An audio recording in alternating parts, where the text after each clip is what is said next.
This is KC Sports Network, proudly presented by Emprise Bank. All right, folks, what's good? Another episode of Ain't No Seats podcast, and today we just got to talk about the NBA draft. I felt like we had to hop on. We had to talk about the story that has become Gradey Dick, the guy that we all loved and we all knew and found hilarious, but now the world is starting to see it too. He was one of the bigger stories there. We'll talk about that. We'll talk about Jalen Wilson going to play for a former Jayhawk and Jacques Vaughn in Brooklyn. And we'll see what else comes to mind. It's a summer episode, so you never know what you're going to get with us. But let's get into it. I mean, I was just telling AB right before we got to this show, Gradey Dick. Now, correct me if I'm wrong, because I was not that tuned in all day on Thursday last week, but it really did feel like if you were just scrolling Twitter or scrolling Instagram, that the two biggest storylines from the draft were Victor, who's a generational talent going to San Antonio, which we all knew, and I feel like Gradey Dick was like the second biggest storyline because of the suit, because of the name, because of the personality. I don't know. What do you think, B-Turn? Were you at the draft or were you just in New York?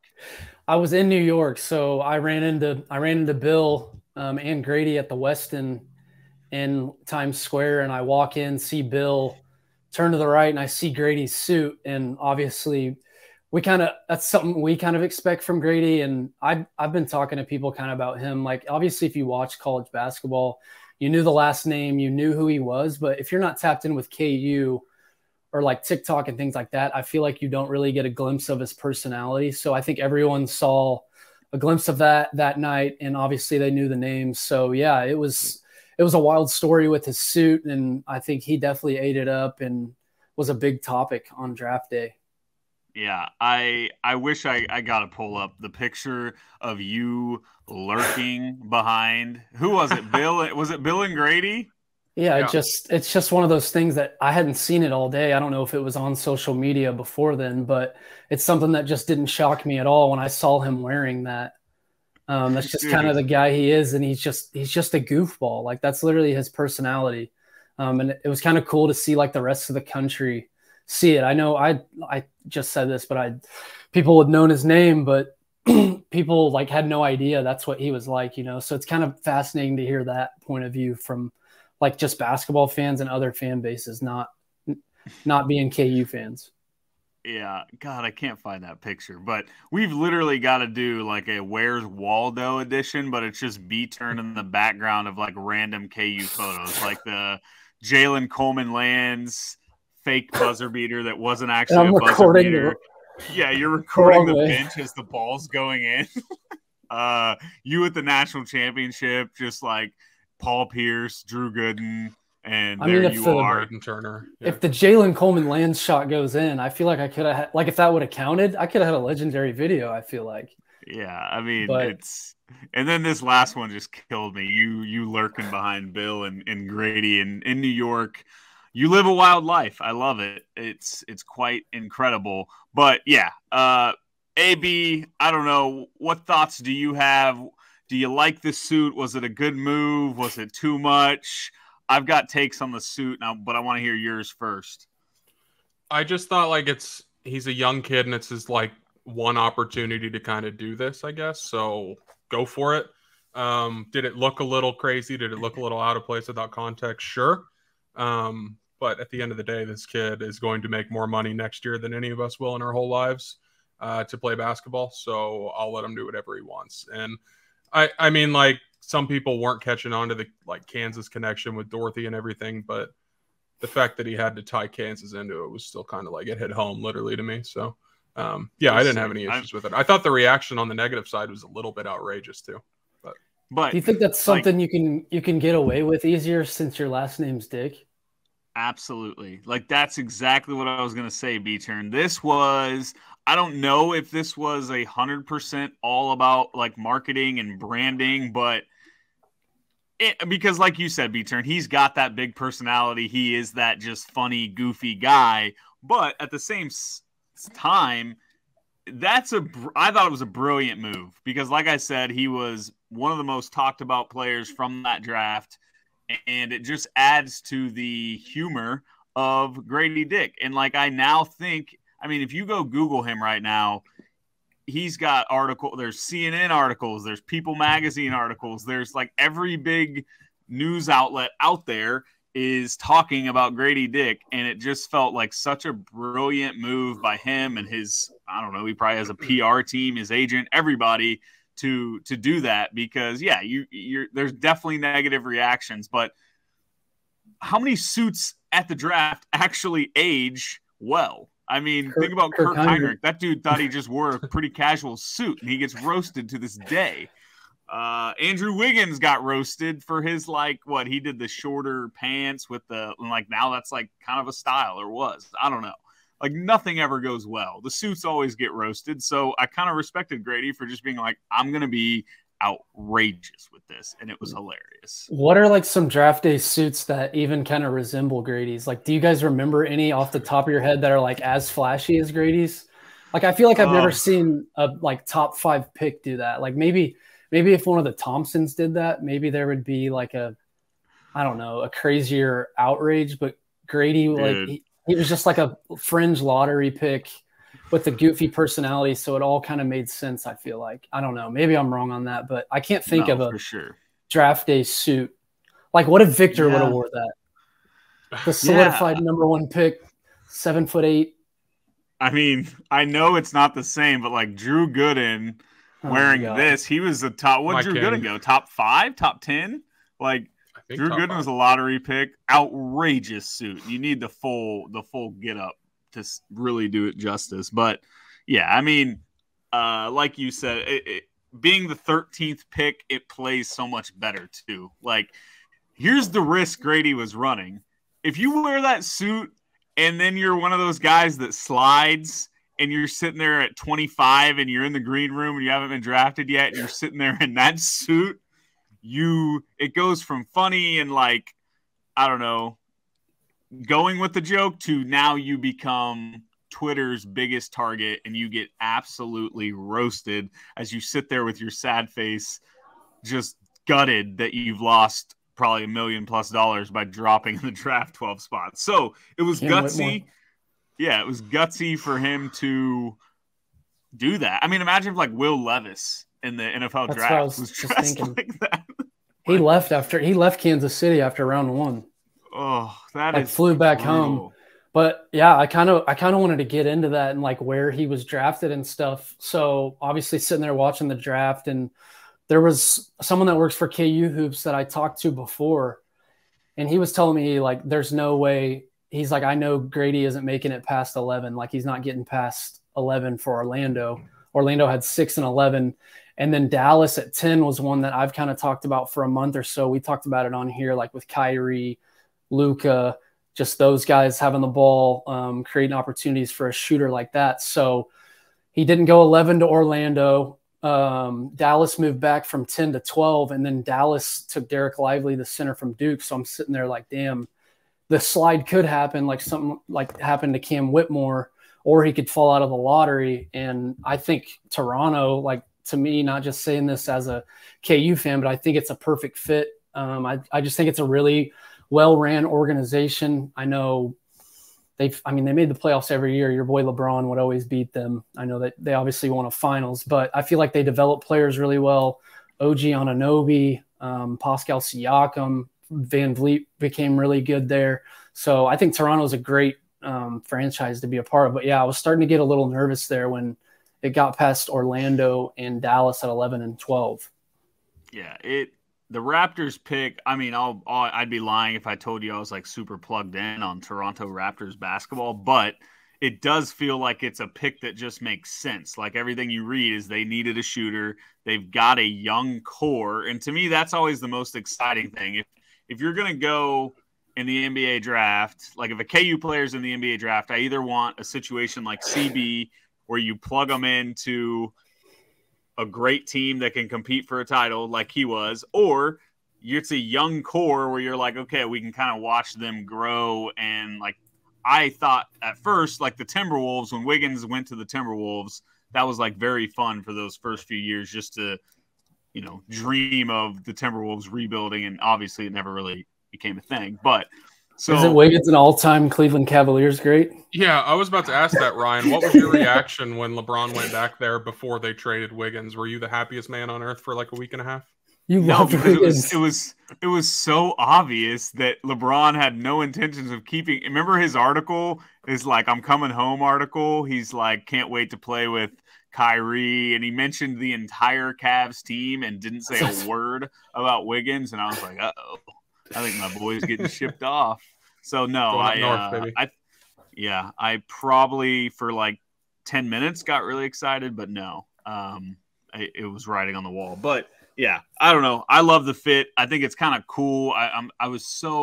We've seen so many Sacramento Kings. We've seen just boring, like Orlando. Blah, that would have sucked. Toronto is going to be back. fun. Yeah, Orlando's got a pretty good young core, but yeah, they always kind of scare me a little. I mean, they used to win, obviously, with like Dwight. They got like Paulo in front. That's why it kind of didn't make sense. I know basketball is kind of positionless, but they have two pretty good wings with Franz and Paulo, so it kind of didn't make sense. But they took Anthony Black at 6, so I thought they might take another shooter. But yeah, I don't know why, but I wanted to. You brought up CB, and I feel like we haven't really gotten to talk about him winning a title, and I feel like it really hasn't been talked about. It really hasn't been talked about enough. Just the fact that he went in as a rookie on one of the best rosters in the league and just played legit minutes in the playoffs, like in the finals, he had a huge night in Miami. But I think it's literally wild. I wouldn't have guessed game in the NBA Finals off the bench as a rookie. It's nuts. I would have never guessed. Like CB, obviously, we know how competitive he is, and he cracks the rotation everywhere he's played. But if you would have told me the dude was going to be playing legit minutes in the NBA Finals as a rookie, like on that roster, like their bench is just full of vets. You got Bruce Brown, Jeff Green, and he found a way in the rotation. So that is just wild to me. And the past year he's had is insane. I feel like we had on the Q&A a couple weeks ago, we had a question, who would be the best KU pro from like last year's team and this year's team, I think it was. Did any of us say Christian Braun, even though the answer was right under our nose? I feel like we said Grady. Someone said Ochai, and it still might be the case. It's been 1 year, but like, God, well, that's what I was going to ask. Like a better rookie season from a Jayhawk, and how long? I mean, it was Wiggins won Rookie of the Year, I guess, but Embiid was hurt forever. I mean, and in just comparison to like expectations, like B-Turn said, he was on a stacked roster. Like it would have been, nobody would have had an issue if CB just didn't really play much this year. We're just kind of like, they're the 1 seed. Like, of course he's waiting his turn. Yeah. But like on that same note, like what is CB's, I don't know, what is his ceiling in the NBA? Because I think there is a possibility that CB is just a role player, and it probably is what he will be, just a really solid role player that's going to play on a ton of good Nuggets teams and then probably get a fat contract offer from some other team that wants him to come play, good defense. Like I'm trying to think of guys like that from past teams, like Rick Fox. That was so random that Rick Fox was the first guy to come to my mind. Sweet feet.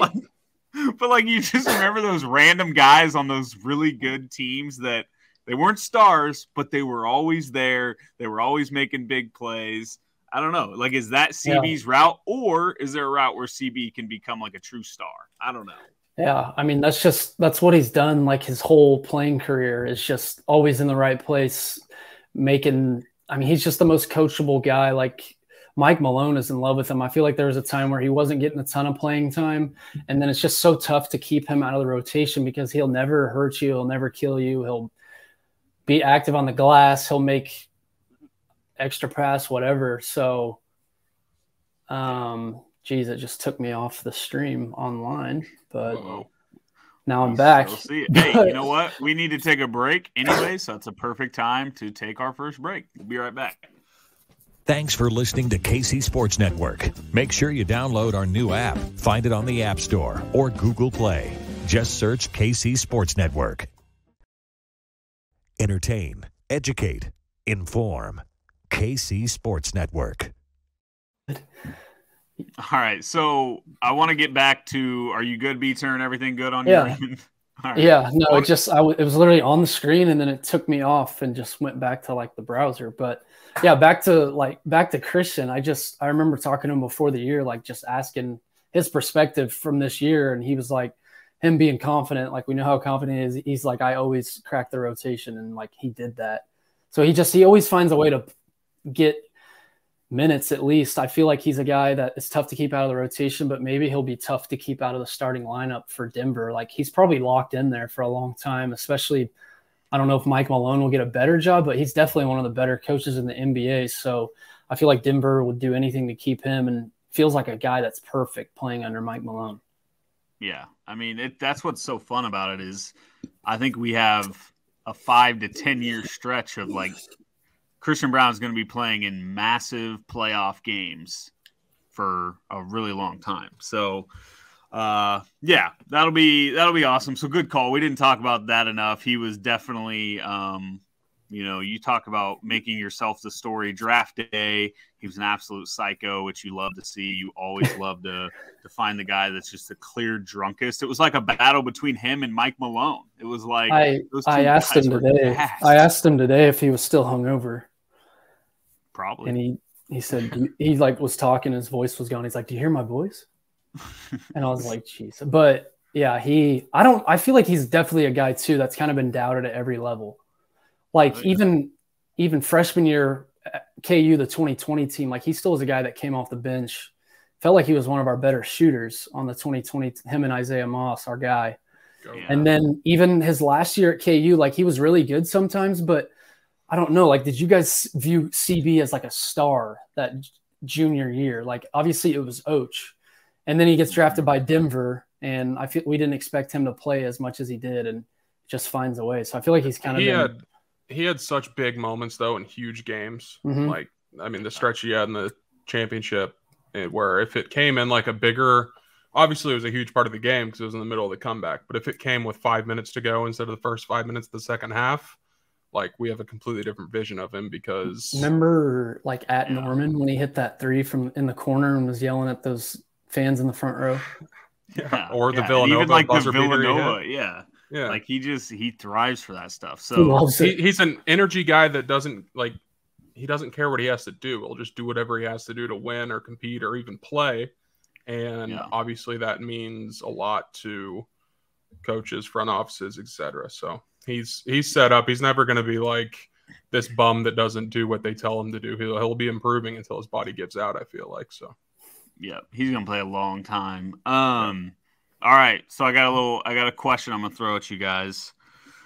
Will Gradey Dick get a max contract at some point in his NBA career?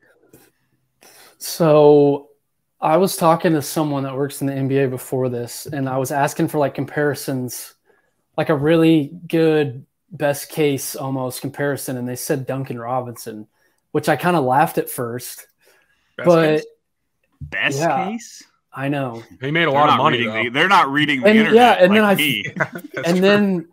And then I thought about it, and it's like I'm pretty sure he got a max, or he got like $90 million.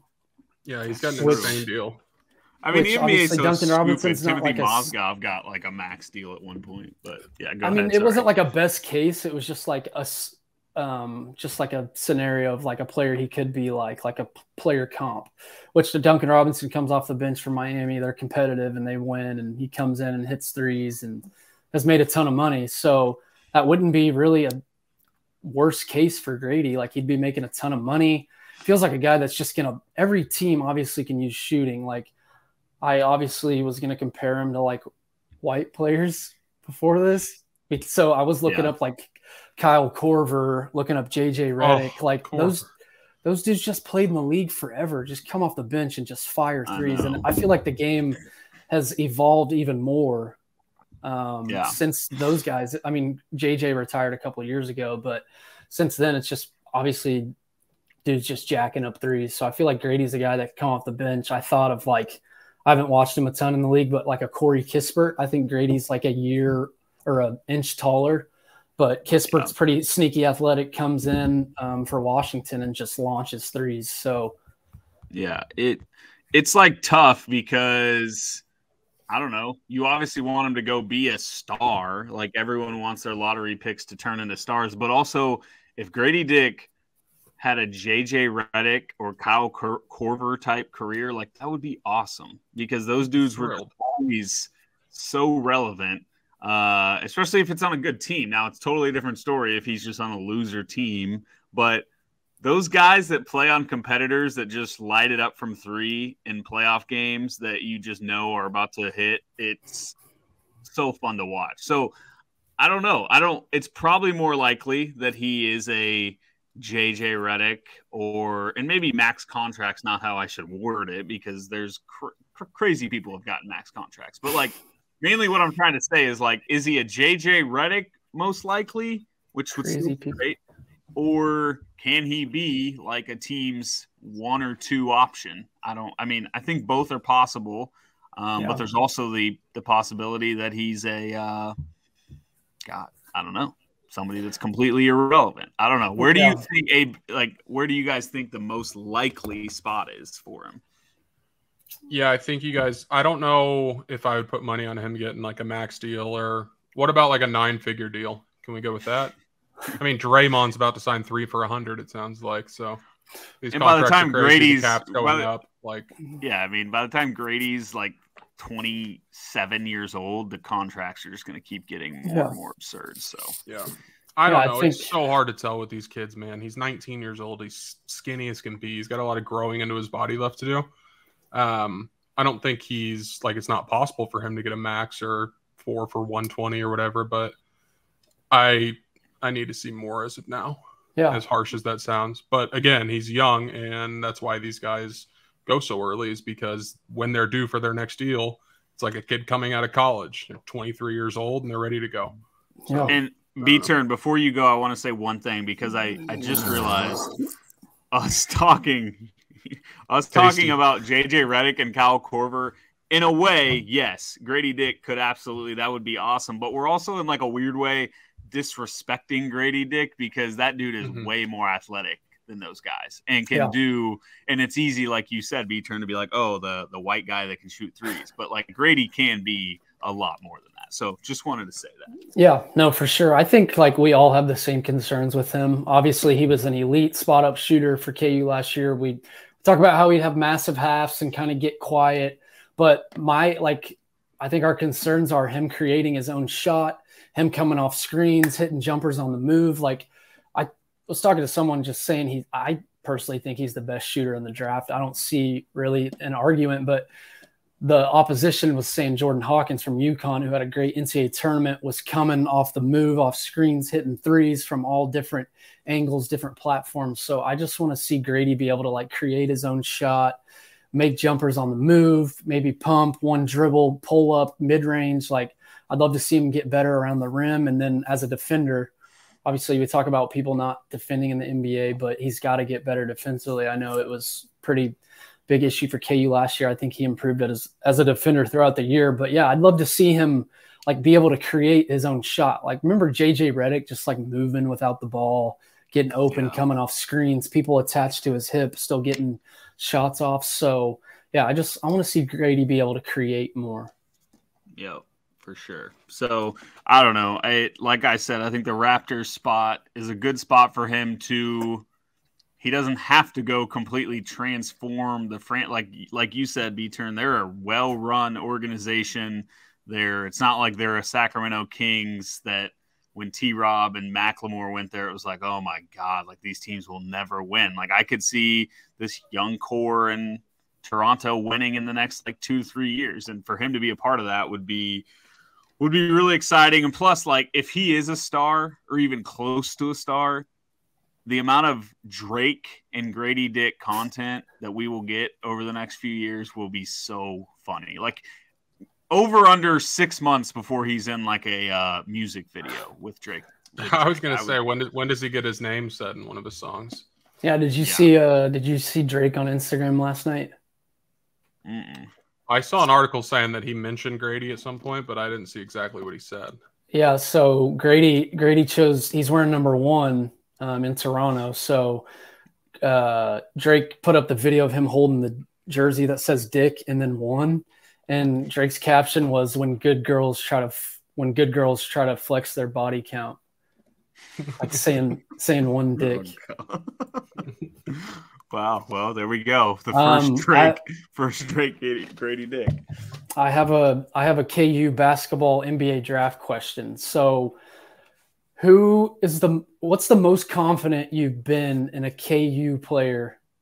Like, but you can't say Wiggins or Embiid. Like, what's the most confident you've been in a KU player coming out of college headed into the pros?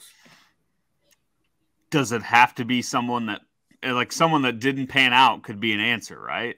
Yeah. I'm just trying to think. Like you said Benny Mack, and I just thought there was no way he wouldn't thrive in the league. T-Rob, I was all in. That 2012 team made me so happy, but he was a little undersized, but he was close to being National Player of the Year. And I think we got attached to his story. So and those two both went to Sacramento. So I thought those two would be. I thought, yeah, I mean, Macklemore, it's just everything about him was so, like, his athletic ability, his shot was so beautiful, but I definitely was scared about his dribbling. But Nick, our producer, just agree. Mine, Josh Jackson, was like 100%. I thought Josh Jackson was going to be so good. Like, I thought, he'll eventually develop a good enough jumper where it won't be a liability. He's a winner. He's competitive as hell. He's not going to just always suck at shooting. And he wasn't even that awful. He hit shots at KU occasionally. Like, he would get hot. I thought Josh Jackson was going to be a NBA All-Star. I think I probably deleted it from everything on Twitter, but I think I once said he'd be better than Jason Tatum.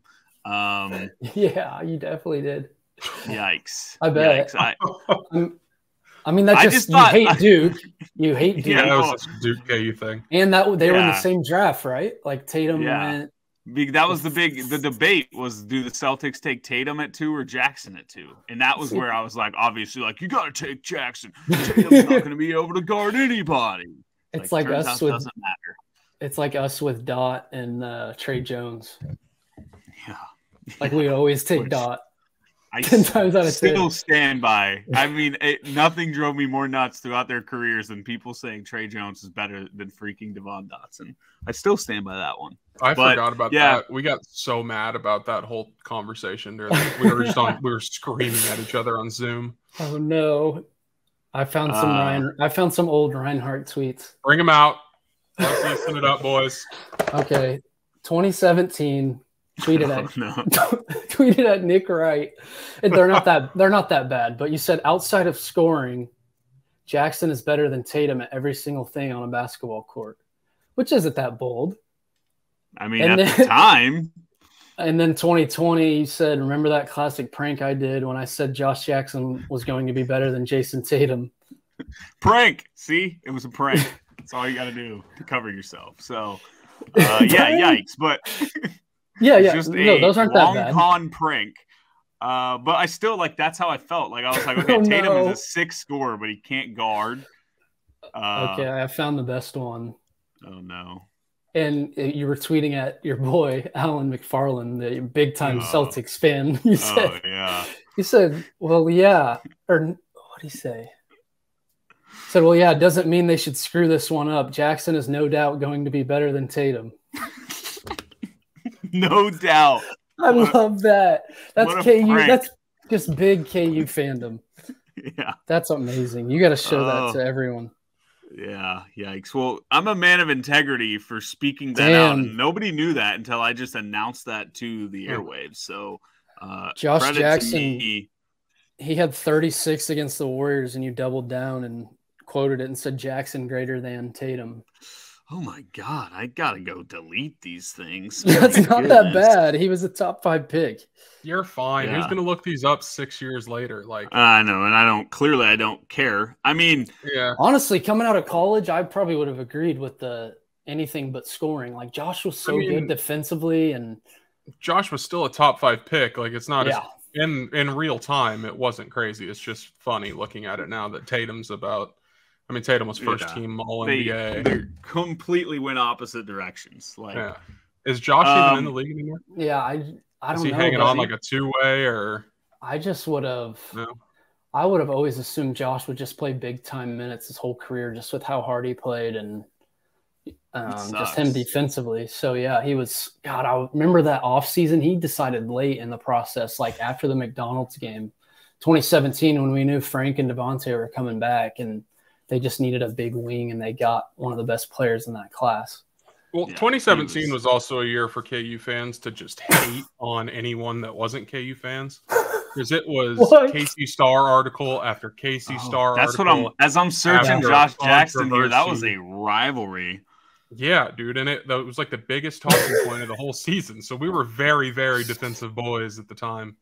Oh, no. This is actually very funny. I forgot about this. Yeah, Josh Jackson as an 8-year-old threw a water bottle at the Malice at the Palace. Like, I don't know why that's hilarious to me, but it's a picture, especially now knowing that like Josh Jackson's kind of like a guy that are you sure you're not a little bit of trouble? Are you sure you're not Josh Jackson's burner on Twitter? No, I'm not sure. Who knows? You just were really confident in this guy. I said I convinced here's a tweet from 2020. I convinced myself that Josh Jackson was going to be Kawhi Leonard. Yes, I actually like that. Here's a tweet. Josh Jackson's going to win a ring one day with Booker and Ayton. Okay. Though NBA scout Ryan Rinehart and Lawrence. No, you said reminder that Josh Jackson is going to have a better NBA career than Tatum. And Alan said, hey, I wouldn't guarantee that. You said it before the draft, sticking to it. He's been the better player the last few months and will continue to be. Oh God. This should be a new segment where we just pull up our oldest, worst takes of all time and blast them out to everybody. Yeah. I definitely have worse takes than a top 5 pick being better than another top 5 pick. Me too, brother. So let's take one last break. We'll come back and we'll talk a little bit about Jalen and then we'll wrap it up. Thanks for listening to KC Sports Network. Make sure you download our new app. Find it on the App Store or Google Play. Just search KC Sports Network. Entertain, educate, inform. KC Sports Network. All right, so obviously you had to talk about our guy Jalen Wilson. Gets drafted. I think he's a guy we talked about all year he made a good decision by going back to KU. Definitely wouldn't have been drafted had he not gone back to KU. Probably, I don't know, B-Turn probably wanted to go a little earlier than he did. I think you'd probably say he slid a little bit, right? Yeah. Yeah, I think definitely early second was obviously the target. I hate that I keep saying I talked to so-and-so, but when I was BSing with Bill at the hotel, he kept saying stuff about this team wants to give him a two-way. This team wants to give him a two-way. So I think that was kind of an issue too. I think sometimes those guys in the second round kind of have a say in where they go. Like Dot chose to go undrafted, but also like a Chris Livingston. He wanted to go undrafted. Clutch Sports represents him, and he wanted to go undrafted. They took him last pick of the draft. So that's kind of I get it. Like I get it that they want their choice and where they can sign. But let's just remember where we're at right now. Like how much say does a second round pick need to have? I don't want to be an asshole. Obviously, situation. Didn't that happen? Sure. Isn't that what Austin Reeves did? And like, look what turned. I mean, I'm not saying it doesn't work sometimes. I'm just saying it's like, in what other sport do guys just go undrafted because they? I mean, I guess they literally made a documentary about it with like Marino and Elway and all that. But like, it's a little. But those are like top tier talent. Like we're talking second round lottery picks. Like. I don't know. It is like a big like careful what you wish for type deal. Right. Like I don't know, but I get it. The second round contracts, if there was more incentive, I think to go in the draft, then it would change. But it doesn't. So how long till that bleeds like into the first round? I mean, this has been a thing for a while, but is there any shot that at some point, like, what if Victor didn't want to go to San Antonio? Dude, I was just watching a documentary. Eli Manning, I forgot about that. Yeah, Eli Manning literally did that to the Chargers. That was I knew it happened, but I watched like a little documentary about it. That was wild what he did. Yeah. He wouldn't go San play Diego. Imagine being like, I refuse to be a millionaire in San Diego. Like, what a spoiled. Oh. But let's play in cold New York in the snow and beat Tom Brady in 2 Super Bowls. Yeah, but yeah, that's what I wonder about, like Jalen. Like, obviously, I'm sure there's some teams that he didn't want to go play for just because of the two-way thing. He probably wanted to be strictly just NBA. I don't know what the Nets are doing, but I'm just wondering, like, if you tell I don't even know a team that wanted him on a two-way, but let's say like Charlotte, like what if you told Charlotte, like, yeah, I don't want to play on a two-way contract, like would that scare them off, or would that make them not draft him? Or if they like the player that much, they're going to take him. So there was like plenty of teams that Bill was saying he'd be on a two-way contract under. So they were hoping to find a team where he was strictly NBA, but yeah, I don't know. Yeah, I mean, either way, it's cool he got drafted. I think that was he just seemed like a guy that really wanted to experience the moment of being drafted. Like, he went to the draft. I thought that was cool. Like, walked across the stage, did all that. So happy for him. Playing for Brooklyn seems like a cool spot to be. Like, you're playing for Chalk Vaughn, KU guy, but also it's just kind of like a organization right now that I don't think has huge expectations. It's kind of like who knows what happens. I mean, if things like best case scenarios, he somehow plays legit minutes for them, because I just feel like they're still. What if they go out and trade for Dame? Well, like, I'm not even tracking all that. I thought Dame was like going to Miami. Yeah, that's probably the favorite if I were to guess, but I think I saw something that said he preferred Miami or Brooklyn. NBA pod. Yeah, I love it. I got many takes on the team about 8 hours to our northeast, but no, but I guess, how do you guys see Jalen Wilson's career playing out? I know he came back for a senior year. There's no way I expected him to have the year he had. I knew he'd have a good year. I didn't think he'd have that elite of a year where he was just damn good all year. So I think that's a guy that people have doubted before. And he just proves people wrong. Like, Bill called him the best winner he's had. He plays so hard. He's so good on the board. So that might be a tough guy to keep off the floor. But I don't see him being a star. Like, it's tough to say any second rounder will be a star, but I could see him flirting around in the league for a long time. Yeah, I mean, he, like you said, he's just going to play hard. He's going to, make those gritty, grimy plays that you need, like a guy that's coming off the bench that may, there's probably a bunch of dudes off the bench in the NBA that just hate the fact they're coming off the bench and they don't want to go, like, put their body on the line. But I feel like he's a guy that will, I don't know. It's just tough. Like, I don't really know what if he can become a good shooter, like a really good shooter, I think that's kind of his, obviously, because he's good at everything else. But, like, if he can become a good shooter, I think he could very much have a really big role in the NBA. And not that he's a bad shooter, but that's always been something we've said for the last few years, is like, it felt like he was lacking the consistency we always thought he would be from 3-point range. But I don't know. He's tough because he's just like kind of undersized for, I feel like his best fit is like almost being like a 4, and I guess like Draymond, you could almost, not that he's going to be Draymond Green, but like, can he be that type of role one day? Like a small ball guy that can bring the ball up the court. I don't know. Or is he just like Georges Niang, who I think could be like, that dude plays minutes for Philly. I think that's something that seems fair. Why? Why are you laughing? No, just that name. Braiden would get it. One of our buddies in college just hated George. Niang. Niang. He fucking hated him. It was so funny. So I don't know. Jalen's just, it's going to be tough. I could also see him playing a lot in the G League. I don't know. I hope it works out. He's just one of those guys that is very hard for me to predict what happens to Jalen Wilson. He'll play forever just because it sounds crazy, but just because he wants to. And I feel like when Jalen wants something, like, he does it. I can't really predict him being a star, but yeah, we always kind of waited on him to be a knockdown jump shooter, which he's had his nights where he does. Last year, he scored a ton without even shooting it.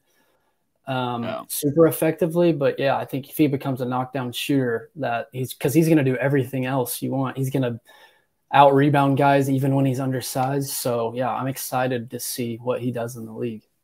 Yep, for sure. So I don't know. Anything else, boys? That was a good little NBA draft recap. Did it in 40 minutes. That's pretty impressive for us.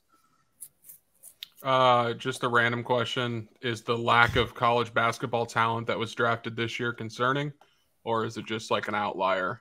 Because it did feel like all the big names from college just went undrafted, later on in the lottery. I mean, and like 1 and 3, probably the two best guys in the draft didn't even play in college, like Vic and Scoot. Yeah, and then the Thompson twins are right after. All top 5 not play in college? All of them. Other than Miller? Yeah, the Thompsons were in the G League too. And then there was that Victor's teammate from France went 7, I think. Bilal, yeah. Yeah, so like hey, if it has guys staying in college longer, that to me is best for what we want, which I want college basketball, the product, to be better. And I think that could be the case. If more guys realize getting drafted early is harder, they'll stay longer. We got a little tidbit. 2018 draft, 17 of 30 players drafted in the second round are out of the league. The 2019 NBA draft, 17 of 30 players drafted in the second round are out of the league. 2020 NBA draft, 18 of 30 players drafted in the second round are out of the league. I feel like back in the day, obviously like the best college basketball players were no doubt getting drafted. 100%. And now, like next year, the guy that just won National Player of the Year is going back to college, Zach Edey. Like, is Zach Edey getting drafted? No, Drew Timmy didn't get drafted. Oscar didn't get drafted. I'm trying to think. Trace Jackson Davis get drafted, or was he undrafted? He went like second to last pick, I think. Oh, did he? I thought he had like a post about how everyone will regret it. Yeah, he went 57. He got drafted right after that. He went second to last. Chris Livingston went last. Don't quote me on this, but I think I heard something on a podcast that was something along the lines of, I think it was Frank Mason might have been the first National Player of the Year to not go in the first round at some point. I could be wrong on that. Probably. It was something like pretty close to that. Like it was the time where it was like they all went top 5, they all went top 10, they all went first round, and now they're like not even going at all. Well, it's like nuts when you think about the fact that Udoka was a first round pick and Oscar didn't get drafted, and that was just like a 3-year difference. Like Doak doing that was very impressive. Like back in the day, I know he got drafted, but when would Luka Garza have went back in the day? He's 6'11" and just dominated college basketball, and he was like, I just looked, he went 55th pick, so he was like near the bottom 5 in like the 90s and early 2000s. Zach Edey would have been a top 10 pick, 100%. Like. Wayne Summers? People were, it's wild. But does Wayne Simeon go in the first round today? Wayne Simeon doesn't touch an NBA floor today, unfortunately. Now Wayne Simeon's game would have evolved. He would have become like a shooter, a much more outside shooter. That's the thing we always don't think about is the game has evolved, so guys would have also. Like Tyler Hansbrough. Was he not a top 10 pick? I know. Or first rounder? But like, that dude, imagine that guy on draft boards. Psycho T. Like, what is this guy going to do for us in the NBA? But, well, all right. Good episode. Great episode. We'll be back. I don't know what we'll talk about next episode. We need to talk KU football. We need to talk, stadium renovations. There's a lot of fun stuff. Don't get me started. About the budget stuff. Let's keep the rivalry to sports like it's meant to be and not financial budgets coming from the state. Who cares? And also, I know you guys saw the tweet because I sent it. I've been taking a little quiet period on tweeting things for the summer, and I didn't want to tweet it and stir the pot. You know who made more money between KU and K-State last year in sports revenue? Because for years I've been told K-State dominates and always will. It's actually KU. They finished about 15 spots higher. So suck my ass. Let's go. Okay. Well, sorry, I had to get a rant off. I've been holding a lot of K-State upsetness in my head for the last few weeks. That's this week's episode. We'll see you folks next week. Rock Chalk.